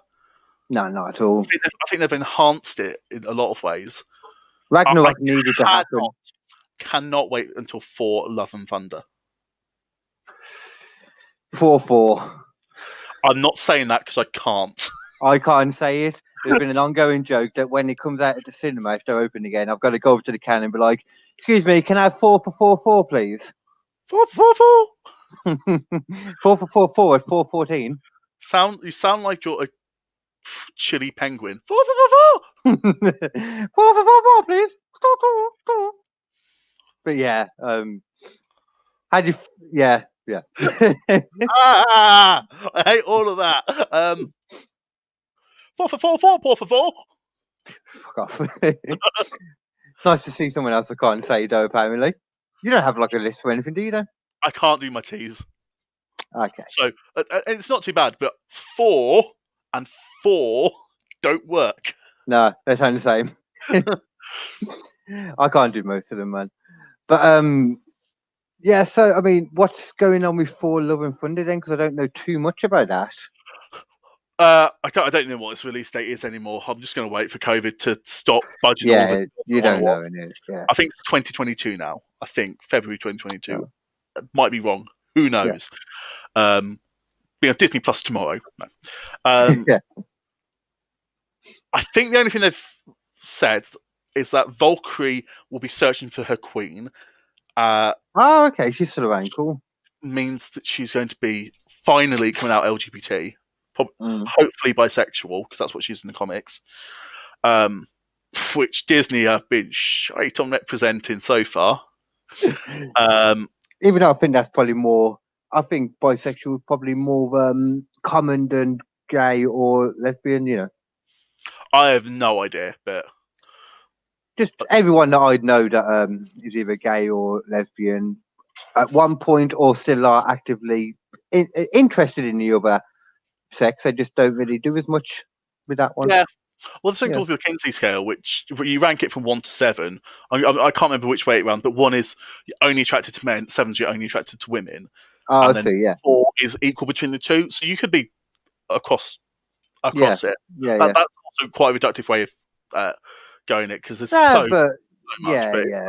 But when it comes to labeling everything, though, you have to have a reductive way of doing it. Yeah. You know. But you have been attacked by a poltergeist. I was expecting that to happen all fucking podcast. He knocked down the funnest one out of all of them. He knocked that one down. What on earth was that? It's my painting that I did, and I like to put it up on the backdrop, but Right.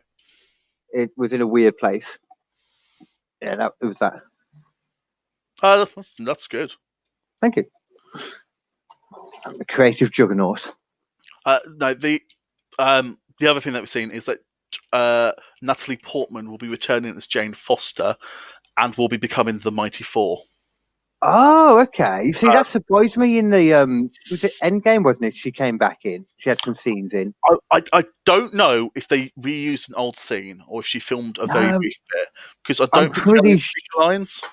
Yeah, I'm pretty sure that they were new scenes because I'd watched some of the 4 ones recently before, and I remember thinking at the time. So a deleted scene.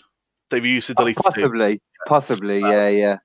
But they still would have had to get the okay from her, wouldn't they? Oh yeah, absolutely. And she was invited to the premiere, so it was clear that they had mended that relationship. Yeah. In the comics, Jane Foster takes up the mantle of Four Yeah. in possibly one of the best modern arcs. One of the best modern arcs in comics. Yeah. And I certainly recommend reading it. It's not going to adapt it wholesale because in that Jane Foster's dying of cancer. Yeah. It's and she becomes Four up until her demise. Yeah, because doesn't it that it makes it worse every time she turns into Four or something? Yeah, exactly. Yeah.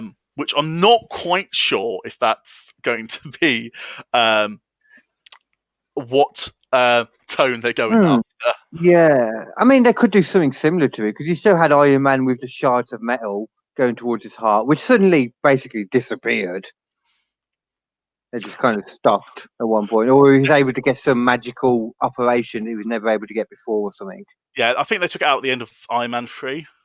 Yeah, but then he still had the battery in his chest. Yeah, because that's merchandising. Yeah, exactly. It's got to be there. It's got to be a dark tattoo. There is a bit of with Iron Man because I think they were moving to writing him out towards the end of Iron Man 3.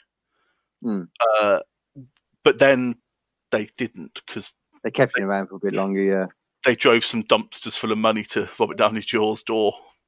I could still see him coming back eventually. Yeah, potentially. I would rather he doesn't. I think. Yeah. I think it will be important, at least not for a long while. The only person I want to see returning to the MCU, and this is someone who was not in the MCU before, but I want to see Old Man Logan played by Hugh Jackman. And I do not care what nonsense they have to devise to get him in there. I want Old Man Logan played by Hugh Jackman. Well, I mean, as I'm sure you know, like you said earlier, all the X-Men and stuff are also included in the MCU umbrella now. Fantastic Four, Doom, all of them lot in it. So, but I don't see Hugh Jackman coming back to be honest. So Hugh Jackman has said that the only thing that's going to get him to return to playing Wolverine is an Avengers film. Okay. Patrick Stewart said much the same as well. However, he also said that after watching Logan, he knew that was the perfect time to end. Yeah. And I'm going to be honest, I don't disagree with that. But look at it from like the comic point of view, like it could just be that Logan did end then because the Logan that's going to appear in the next film will be from an alternate universe. I think if Marvel sell, this is Old Man Logan. This is a different character. Yeah. Plus, it means that they can keep him for longer and don't have to write him out as quickly when he gets too fed up of doing action scenes. Do you think it would be more like, depending on whether they bring the Hugh Jackman back, do you think it would be more a Wolverine-based way to get X-Men into it? No, I suspect Scarlet Witch will be one of the reasons, House of M, which has always been teased in WandaVision. Yeah, House of M in reverse, basically. Instead of no more mutants, more mutants. Yeah, make mutants. Yeah.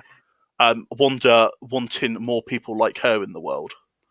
Yeah. Which Because she's actually supposed to be a mutant, isn't she? But obviously she isn't in the MCU because when they started all that, there was still the thing going on.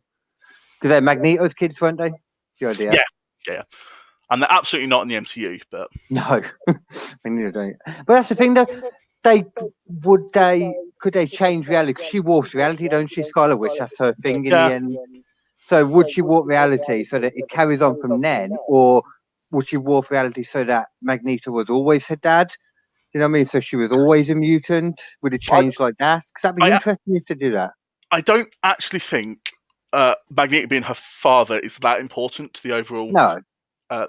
I think of how connected she is to mutants is. I see mutants being introduced in two ways, because the third way is that there's three ways. One is you pretend that they've always been there, and you have like Professor X block them out from existence. But that would sort of defeat the entire point. They would have helped with Thanos. They would have helped with all that stuff, and there would just be that narrative black hole there, which I don't think they'd take. The second is you could get around that because Thanos was kind of worldwide, so they were dealing with their own version of that situation going on. Potentially, yeah, but it feels a lot like, oh, they were always there. It's not that exciting. It's not. You wouldn't get the woohoo moment. Yeah. The second one would be the X-Men are in another multiverse, so they're already established. Yeah. So you could ignore the Fox timeline, but let the Fox films have already established the X-Men in people's minds. So you don't have to bother re-establishing a lot of stuff. And it doesn't have to be specifically that one either, but they could be obviously very influenced by the Fox thing. Yeah, I think they might choose a few people here and there, to be honest. Do it like that and make it so that this is basically the Fox one, but doesn't have to be exactly, you know. Yeah, this is a universe over from the Fox one or something like that. Yeah, exactly, or they just pop into existence from Wanda doing something. Yeah. So she changes reality, so then they have always been there. Yeah. So that's the thing, where she makes them appear and they've always been there, so only we're aware of it, or whether everyone's aware that these things just appeared. Oh, that's it. Do you know how the Inhumans were created? Oh, I know why they were created, because they were just, because X-Men were doing crap or something, so they wanted to make a new X-Men to take over. But it's a Pterogenesis one. Well, I think it's because Marvel didn't own the film rights to X-Men, so they didn't want to create new X-Men characters. Yeah, I think it was also. Then they couldn't use them. Yeah. Which they did. We did a couple of times, and they realised that they'd made a mistake. But there's that potentially that they take the Inhumans' existence and add it to the X-Men, and then they can create two factions. We've got the X-Men and the Inhumans. Yeah, but at the same time, Agents of S.H.I.E.L.D. is still supposed to be canon, and they did that. I know it's not, but they argue it's not canon anymore. Stuff still goes along with what happens in the films. Yeah. I've finished now anyway, I think. Anything that's not on Disney Plus or an MCU film is not canon anymore. They announced officially that? Basically. But you know how the argument could go, though. S.H.I.E.L.D. is not canon, and we know that because Coulson has not returned. Yeah, it was still supposed to be canon the whole time. It was supposed to be, because you had stuff going on with the dark. I remember I had to not watch it at one point because I hadn't watched the second Thor film. Definitely once it started, it was linked with the MCU. But there was the massive split between the MCU, Marvel film and Marvel TV. And now it's all gone back under house, and Kevin Feige's in charge of all, which is one of the reasons all the Netflix shows got cancelled. Oh, One of the reasons that S.H.I.E.L.D's now ending, because they want to start again. Yeah. How do you feel about the future stuff coming out then? Like, because I know, like, the one we were on about, like, the future shows and that, but like the future phases that are coming out, does what is it again now? The Eternals. I can't wait for the Eternals, because it feels like it's going to be really different. Yeah, they're more like a space-based thing, aren't they? I don't know how to explain them. I don't know much about them. The Eternals comic is not what they're going to be adapting because it's very weird. Are they gods or? Basically, yeah. Yeah, eternal beings. Yeah. Yeah. But the cast looks incredible. We've got Angelina Jolie and Richard Madden in there. Yeah, yeah. Kamal few others. Nanjiani as well, I believe. Yeah, It's Kamal Najjar. Gemma Chan's in it as well, who's already played a major role in Captain Marvel. Oh, really? Okay. No, that looks great. There's Black also Widow. that, Black Widow, Shang-Chi and the 12 rings, 10 rings, is it?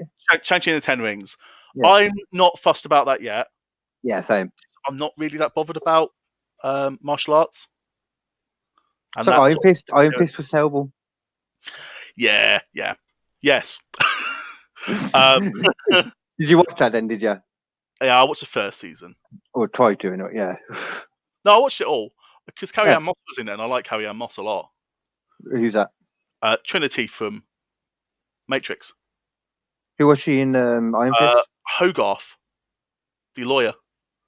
She's been in quite a few of the series. She's been in Jessica Jones and Daredevil as well. Wait, the blonde woman?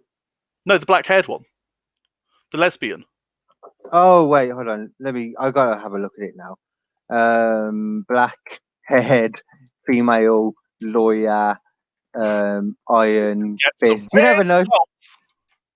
Oh, her, yeah. I know who you mean. Yeah. I know the lady you mean. I'm with you now. But the one I am looking forward to see how they do though, in the future films. I don't believe it's because the next phase is 5, isn't it? The next one coming. So we're on 4, and the one in 5. They've not announced when 5 starts. But yeah, they've not announced when it starts, but they've already announced one of the characters, which will be Blade. Yes. Yeah. That will be interesting. And the Fantastic Four. Have they announced that? They've announced the Fantastic Four. Oh, I've been a bit behind on stuff lately. So they announced the Fantastic Four when they announced Blade. Oh, okay. I just missed it. They introduced Mahershala Ali. Yeah. And then Kevin Feige says, and we don't have time yet to talk about the Fantastic Four or mutants or Captain Marvel 2. Oh yeah, because they did bring out a timeline, didn't they? Obviously that timeline's messed up now, but yeah. We were meant to be 2 films deep into that timeline now. Yeah. So what would it have been? Black Widow and Eternals. We should have already seen. Oh wow, really? That was meant to come out early November. Wow, it's weird. It feels like it wasn't that long ago this stuff was announced as well. No. That's crazy. Don't you think it's weird how quick this year's gone? I feel it's been so slow. Really? Yeah. I feel like it's flew by, man. I mean, I don't know. I don't know if it's because I've been like, as you know, I've been like proper like just making shit constantly. I've got addicted to creating content. That's what I've done this during lockdown. Shit. Yeah, creating a load of random ass shit. Well, if it keeps you busy. That's literally all it is, man. That's the same for all of us, I'm sure. I speaking of which, need to be pulled into my other random shit of this evening. So I've only got a few more minutes. Oh, okay. Yeah, I was going to ask you about that because I'm sure you was doing something. Yeah. I swear there was something I was going to ask you at the end. Let me look for it. I swear there was something, but I don't know. You know, I think we've actually covered everything that I had written down anyway, with the random little things. Well, I see the time is now hurtling towards 2 hours, so this has been quite substantial. Yeah. Now, man, I think we can cut it off there in that case. Thank you for all those chats. I very much enjoy political talks, and having someone that actually understands it as well explain it to me is nice. That's right, and I apologise to all of your listeners for what I think was 2 hours of talking and 90 minutes on fuck Trump. My listeners luckily this is the kind of way we go every time, and luckily my listeners seem to enjoy that kind of conversation, so we're good. Excellent. Yeah, Marvel man. And the madness of the world. Anything you want to plug before you get going? So I'm in a weird place where we've got some stuff coming up. So I'll be running a Lark Lord, which is a task-based panel show, very similar to Taskmaster. Some would say format stolen wholesale. Which our first episode will be airing at 7 p.m. on the 6th of December. And we have a full season of stuff for that, which we're running with our improv troupe Miss in Nottingham. So have watched that. Honestly, we're just messing around and we're just killing time because the world is awful at the moment. Yeah. So is that like your usual group, or are you bringing in people to do it as well, or? So it's our usual group, but there will be open spaces. Okay, remember me when you've got one available. I would love to jump on. I will do. What's this going to be is I'm letting all of our group get first dibs. Oh yeah. Once that's happened, I will branch out and ask a few other people to fill in spaces. Cool. So it's not that I don't want you. No. The way this is very much just I did it for Nottingham Comedy Festival. Yeah. And it went down storm. A lot of people said, "Can we do this?" And I thought I had lots of fun. Screw it. Let's put on a season of this. 25 people. I reckon I'm going to film most of those. And then if it goes well again, at that point it will be completely open. Yeah. So I'll let you know if there's space. If there's not, I apologise, but I'll let you know if we run it again. In which case, I'll put you towards the top of the list. No, that's absolutely great, man. I'm just always happy to jump on and help out and stuff as well. Fun to do, and it's fun. But it sounds like a great idea, man. I love it, to be honest. Cool. It worked really well last time. So one of the tasks was make the best piece of art using a single sheet of toilet paper. Wow, okay. You could use put other stuff on it as well, but the focus had to be the sheet of toilet paper. At one end of it, we had a person who just drew a picture on it and had an awful pun. And at the other end, somebody replicated the Scream painting on it to a disturbing degree of accuracy.